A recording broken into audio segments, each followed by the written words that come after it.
Open carry has come to Florida. Yeah, baby.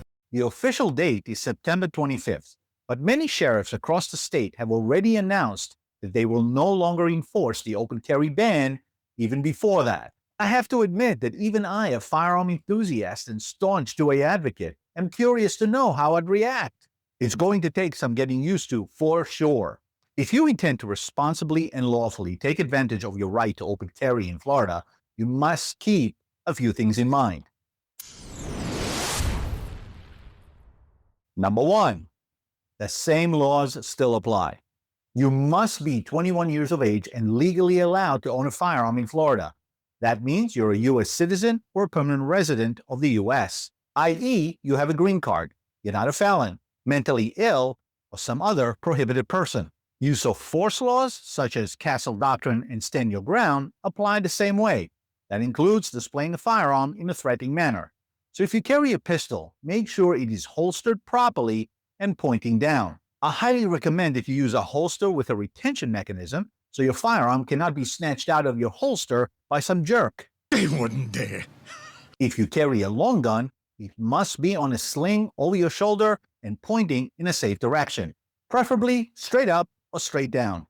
And if you have a safety on your long gun, although not a requirement, I highly recommend you use it. Safety, safety, and safety. Number 2, be prepared for confusion. The last time snowbirds left Florida for the summer, open carry was prohibited. They may be in for quite a shock when they return this time around. Some may be pleased, and some will not be too thrilled. The same will apply to full-time residents. Be prepared for some uncomfortable stares and perhaps some confrontations. I even suspect that there will be those who would call the police on you, perhaps not realizing the police can't do anything. Keep your cool, smile, and enlighten them to the new law.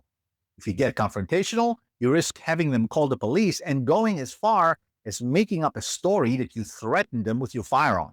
I mean, who would do such a thing?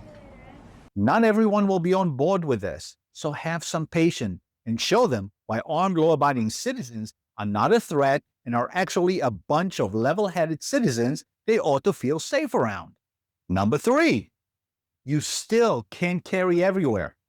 The list of prohibited places remains the same. Government buildings, polling places, prison facilities, bars, sporting events, courthouses, and schools are a few examples. Make sure to familiarize yourself with that list when you plan your day. Number 4. Businesses retain the right to keep you out. Until now, no guns allowed signs were not legally binding. If you carry concealed into such a business and no one says a word, you're golden. I got away with it. However, if you're asked to leave as a result of you being armed and found out, you must leave immediately or you can be charged with armed trespassing, which is a third-degree felony. With open carry, that's likely to happen more frequently, and businesses have the right to run their business as they see fit. If that happens to you, please don't be an egotistical fool and cause a scene yelling about your constitutional right and how you'll never come back. Guess what? With that attitude, no one is going to want you back anyway. You're certainly not helping the cause. Don't be a bitch, dude. Stay level-headed and leave respectfully. No scene, no complaints. Not because you're laying down and giving up, but rather because you want to show that gun owners are calm, respectful, and considerate rather than a bunch of crazy far-right rednecks. Over time, that approach will help ease the anxiety of the general public, and businesses that once shied away from allowing guns on premises might change their tune. As they say, you get more with honey than with vinegar. Oh, you can say that again, mama. Don't forget, businesses have to adjust to the new reality too. They don't want to lose pro-gun customers that show up with guns in full view, but also don't want to scare customers away who won't feel comfortable seeing guns everywhere they turn. So cut them some slack and figure out a way to become their favorite customer rather than the one they dread. And number 5, be an asset, not a liability. The right to carry a firearm doesn't absolve you of the responsibility that comes with it. That means knowing how to use it proficiently, responsibly, and lawfully ought to be top of mind. Do you know how to safely draw your firearm from your holster and how to reholster safely?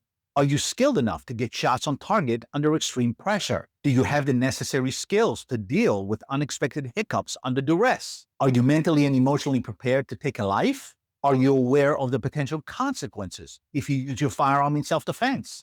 The law may not require you to get training, but as far as I'm concerned, it's not an option. And if you think a concealed carry class or a couple of lessons is enough to answer yes to the above questions, you're sorely naive. Okay, I get the point. You wouldn't start driving a car without sufficient instruction, close supervision, and regular practice for your first few months, would you? You ought to treat firearms with the same respect and diligence. It doesn't matter that driving is a privilege and bearing arms is a right. There are plenty of great instructors in your area with different teaching styles and price ranges. Find one that fits your learning style and budget and get started. It's the responsible thing to do. If you decide to skip this part or invest inadequately in your training, you are more of a liability than an asset to the community. You're more likely to hurt yourself and or someone else with your use of a firearm, especially if confronted with a life and death situation.